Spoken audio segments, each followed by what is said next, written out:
Imagine caminhar por uma rua mal iluminada no centro de São Paulo. O sol está se pondo, lançando longas sombras sobre prédios desgastados e lojas vazias. Foi ali que a vi, uma senhora idosa, provavelmente na casa dos 70 e poucos, parada em frente a uma casa de penhores, com lágrimas escorrendo pelo rosto marcado pelo tempo. Suas mãos tremiam ao segurar seu anel de casamento, a fina aliança dourada capturando os últimos raios de sol. 53 anos de memórias, amor e compromisso, reduzidos a uma tentativa desesperada de comprar mantimentos para a semana. E eu não podia acreditar no que estava vendo. Aqui estamos, em um dos países mais ricos do mundo, e nossos idosos são forçados a vender seus bens mais preciosos apenas para sobreviver. É completamente insano. Sabe o que realmente me atingiu? Quando perguntei a ela sobre o anel, ela me disse que era a última lembrança que tinha de seu falecido marido, Roberto. Eles se conheceram em 1969 e se casaram apenas 6 meses depois. Roberto trabalhou em uma fábrica por 45 anos, economizando cada centavo que podiam. Mas contas médicas, inflação e um sistema quebrado consumiram todas as suas economias, até que não restou mais nada. Deixe-me contar sobre Margarida, era o nome dela. Ela nem sempre foi a figura frágil que vi naquela noite. Em sua juventude, ela foi enfermeira no Cedar Sinai, dedicando 30 anos cuidando dos outros, trazendo nova vida a um mundo na maternidade. A ironia não passou despercebida, alguém te dedicou a vida para ajudar os outros, agora se via sozinha, incapaz de se ajudar. Enquanto conversávamos naquele canto de rua, sua história se desdobrava como uma tapeçaria da vida americana. Ela me mostrou uma foto gasta que guardava na carteira, ela e Roberto no dia do casamento. Ele, de uniforme, recém-retornado do Vietnã. Ela me contou como construíram sua vida do zero, trabalhando em turnos duplos, economizando cada centavo. Tinham sonhos, sabe? Uma casinha com jardim, talvez alguns filhos, aquele tipo de vida que nossos pais diziam ser possível se você se esforçasse o bastante. E eles realmente trabalharam duro. Roberto nunca faltava um dia na fábrica, mesmo quando suas costas atraíam. Margarida conciliava seus turnos de enfermagem com a criação dos 2 filhos, Emida e Tiago. Ambos os filhos passaram pela universidade, celebraram seus casamentos e receberam netos. Viviam o sonho americano, até que não viviam mais. Tudo começou com o diagnóstico de câncer de Roberto em 2019. Um câncer de pulmão em estágio 4, provavelmente resultado de anos exposto a produtos químicos industriais. O seguro cobria a parte, mas, como sempre, havia algo que não pagavam: tratamentos experimentais, medicamentos especializados, coisas que poderiam ter lhe dado mais tempo. Em poucos meses, suas economias se esgotaram. Logo após a morte de Roberto, a pandemia atingiu, como uma cruel piada do destino. Margarida descreveu aqueles primeiros dias de isolamento, quando o mundo parou e sua dor se tornou insuportável. Ela nem pôde ter um funeral digno para Roberto, apenas um pequeno serviço funerário com 5 pessoas mantendo distância de 2 metros. Seus filhos não puderam viajar devido às restrições. Ela assistiu, através de uma tela de laptop, enquanto seus netos tentavam compreender por que não podiam abraçar a avó, por que não podiam se despedir adequadamente do avô. Depois, veio o colapso econômico. A pensão de Margarida, que antes parecia suficiente, não cobria mais os custos exorbitantes de tudo. Alimentos básicos, que antes custavam $100, agora chegavam perto de 200. Suas contas de serviços dobraram. Os remédios de que precisava, bem, essa é outra história sobre empresas farmacêuticas que colocam o lucro acima das pessoas. Ela me mostrou seu orçamento mensal, meticulosamente escrito em um caderninho com caligrafia trêmula. Cada centavo estava anotado, cada pequeno luxo riscado, cada tentativa desesperada de equilibrar as contas. A casinha, quitada em 30 anos, detente de impostos que ela não podia pagar. Seus benefícios de segurança social mal cobriam as contas de luz e as necessidades básicas. Ela começou a vender coisas, primeiro o carro, depois as ferramentas de Roberto, os móveis da casa. O anel foi a última coisa que lhe restava. Sabe o que realmente me parte o coração? Enquanto eu conversava com Margarida, vi pelo menos 15 pessoas passando. Alguns lançavam um breve olhar, a maioria apenas mantinha a cabeça baixa, imersa em seus telefones, perdidos em seus mundos digitais. Um adolescente passou por nós, com AirPods, provavelmente ouvindo o último hit viral, completamente alheio ao profundo drama humano que se desenrolava a poucos passos. Um empresário, de terno caro, acelerou o passo, evitando deliberadamente nossos olhares, como se a pobreza fosse contagiosa. Um jovem casal, com os braços cheios de sacolas de lojas de luxo, atravessou para o outro lado da rua. Ficamos tão insensíveis ao sofrimento que nem mais o enxergamos. Ou talvez o vemos, mas escolhemos desviar o olhar, pois encará-lo nos forçaria a confrontar verdades desconfortáveis sobre nossa sociedade, sobre nossos próprios privilégios, sobre a tênue linha entre segurança e desespero. É como se vivêssemos em realidades diferentes, uma em que as pessoas postam sobre seus lates de $7 do Instagram, e outra onde os idosos americanos precisam escolher entre remédios e comida. Comecei a perguntar pelo bairro. As histórias que ouvi eram de partir o coração. A Tom, um ex-professor de ensino médio, que agora trabalha como ajudante em um supermercado aos 75 anos porque sua pensão não basta. Sarah, uma viúva de 82 anos, que só consegue comer uma refeição por dia. Esses não são casos isolados, são sintomas de uma falha maciça em nossa sociedade. Você sabe o que Margarida me disse quando ofereci ajuda? Ela disse, não quero esmolas, Joe. Quero dignidade. Essas palavras me atingiram como uma tonelada de tijolos. Porque isso não é sobre caridade, é sobre justiça. É sobre reconhecer que criamos um sistema onde uma vida inteira de trabalho duro, sacrifício e respeito às regras não é suficiente para garantir uma aposentadoria digna.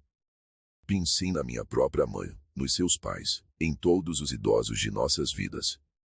Estamos todos a um passo de uma emergência médica, de uma crise econômica, de uma infelicidade que nos colocaria na mesma situação de Margarida. E isso não está certo. Esse não é o tipo de sociedade que devemos aceitar. Sabe o que mais Margarida me contou? Que a parte mais difícil não é a fome ou o medo, é a solidão. Seus filhos moram hoje, lutando com suas próprias pressões financeiras. Eles vidam quando podem, mas estão presos na mesma corrida desenfreada que esmagou tantas famílias americanas. A comunidade que um dia existiu em seu bairro se dissolveu, substituída por aluguéis de curto prazo e propriedades vazias para investimento. Decidi então ir mais fundo. Conversei com assistentes sociais, economistas, profissionais da saúde. As estatísticas são chocantes. Mais de 5 milhões de idosos da América enfrentam insegurança alimentar. Quase metade dos americanos com 55 anos ou mais não tem economias para a aposentadoria. O benefício médio da Seguridade Social é de apenas $1.543 por mês. Tente viver com isso em qualquer grande cidade. Mas aqui a história tomou o rumo. Depois de conversar com Margarida, não pude simplesmente ir embora. Entrei em contato com minha rede, liguei para alguns amigos que trabalham em defesa dos idosos. Conseguimos conectá-la a recursos dos quais ela nem sabia da existência, programas de assistência alimentar, ajuda com as contas de serviços, apoio jurídico para combater os empréstimos predatórios que ela contraiu para pagar as contas médicas de Roberto. Não foi fácil, porém. O sistema parece ter sido desenhado para ser o mais confuso e burocrático possível. Passamos horas navegando por sites que pareciam não ter sido atualizados desde 1995, aguardando na linha com agências governamentais, preenchendo formulário após formulário. Sentei-me com Margarida em uma tarde enquanto ela tentava solicitar benefícios adicionais. O formulário pedia que ela documentasse cada transação financeira do último ano. Ela tirou de um caixa de sapatos um monte de recibos, cada um cuidadosamente preservado, alguns manchados de lágrimas, outros gastos pelo uso frequente.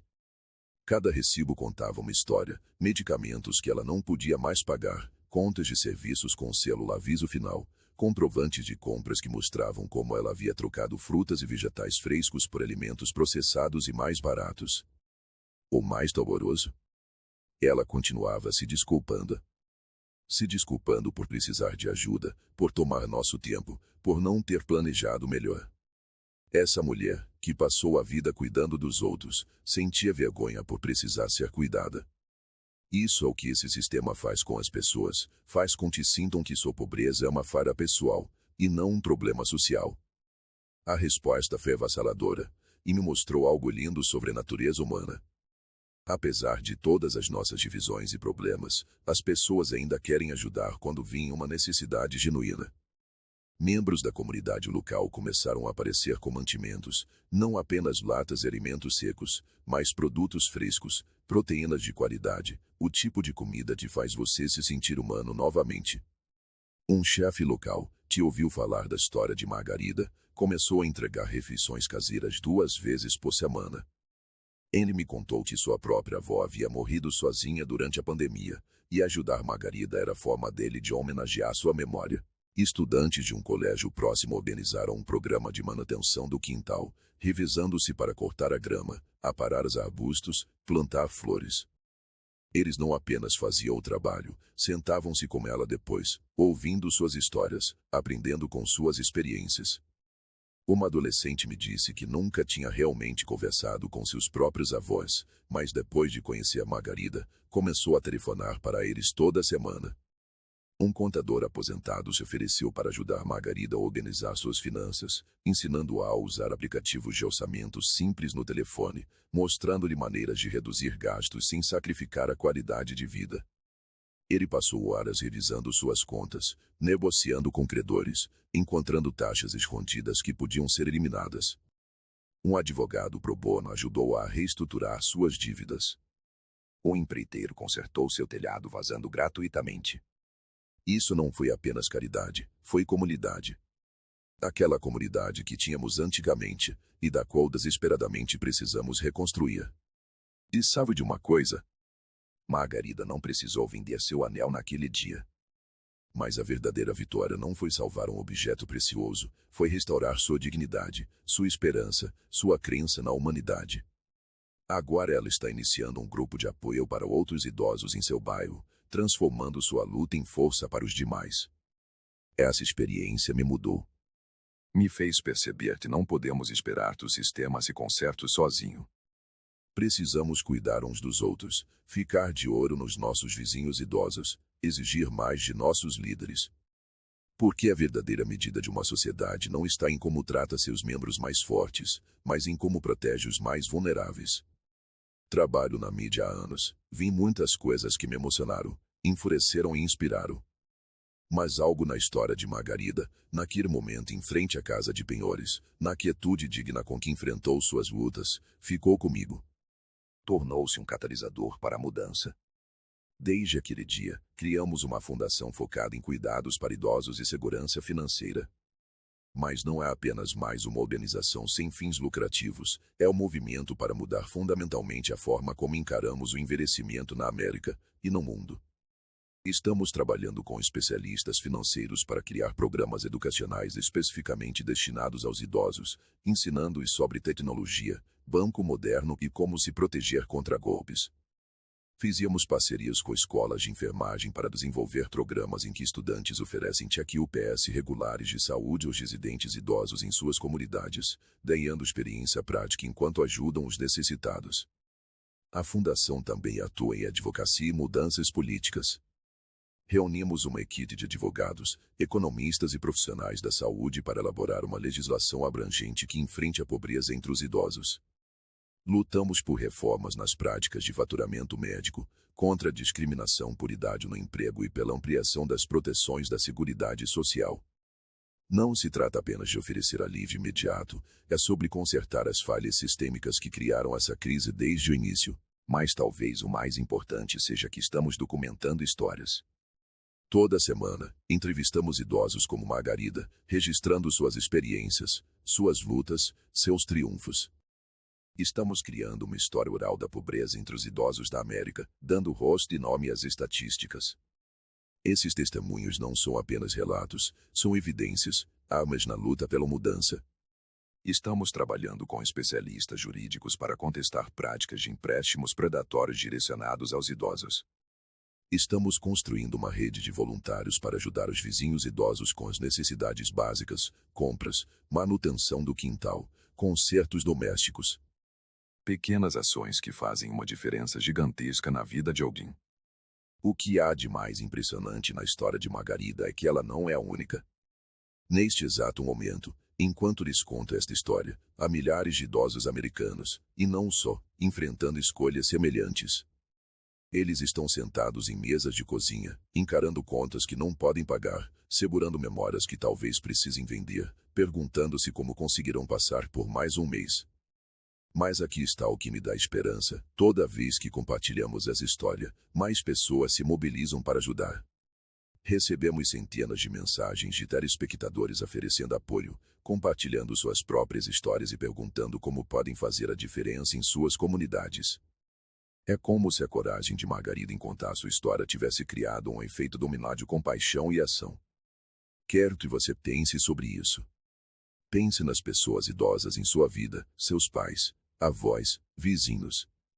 Pense na sabedoria que carrego, nas vidas que viveram, nas contribuições que deram à nossa sociedade. Agora imagine que eles precisem vender suas memórias só para sobreviver. Isso não é apenas uma tragédia pessoal, é uma vergonha nacional. Somos melhores do que isso. Precisamos ser melhores. Porque um dia, se tivermos sorte, todos nós envelheceremos. E a sociedade que construirmos hoje será a que habitaremos na velhice. Então, vamos torná-la um lugar onde a dignidade não é um luxo, onde as memórias não precisam ser vendidas para sobreviver, onde a comunidade não é apenas uma palavra, mas uma realidade viva. O anel de casamento de Margarida não era apenas uma joia, era um símbolo de amor, compromisso e uma vida bem de vida. O fato de ela quase ter que vendê-lo nos diz tudo sobre o que está quebrado em nossa sociedade. Mas a forma como as pessoas se uniram para ajudá-la nos mostra tudo sobre como podemos consertar isso. Isso não é o fim da história. É apenas o começo. Porque toda vez que alguém ouve falar de Margarida, toda vez que olha para seus próprios parentes idosos com novos olhos, toda vez que estende a mão para ajudar um idoso em sua comunidade, essa pessoa se torna parte de algo maior. Ela se torna parte da solução. Então, eu pergunto a você, o que você vai fazer? Vai simplesmente rolar a página e esquecer essa história? Ou vai fazer parte da mudança? Porque Margarida não é apenas uma mulher com um anel, ela é todos nós. Ela é nossos pais, nossos avós, nosso futuro. E a forma como reagimos à sua história diz tudo sobre quem somos como sociedade. O sol já se pôs há muito tempo naquela rua onde conheci Margarida. Mas a luz da compaixão humana, da comunidade, da esperança, continua brilhando intensamente. E enquanto continuarmos a compartilhar essas histórias, a ajudar uns aos outros, a lutar pela dignidade e justiça para os nossos idosos, essa luz nunca se apagará. Lembre-se das palavras de Margarida, não quero esmolas. Quero dignidade. Vamos construir um mundo onde ninguém precise escolher entre as duas. Porque, no fim das contas, estamos todos juntos nisso. E juntos, podemos garantir que ninguém precise vender suas memórias apenas para sobreviver. Este é Nicolas Ferreira, e essa história não acabou. É apenas o começo. Qual papel você vai desempenhar na escrita do próximo capítulo?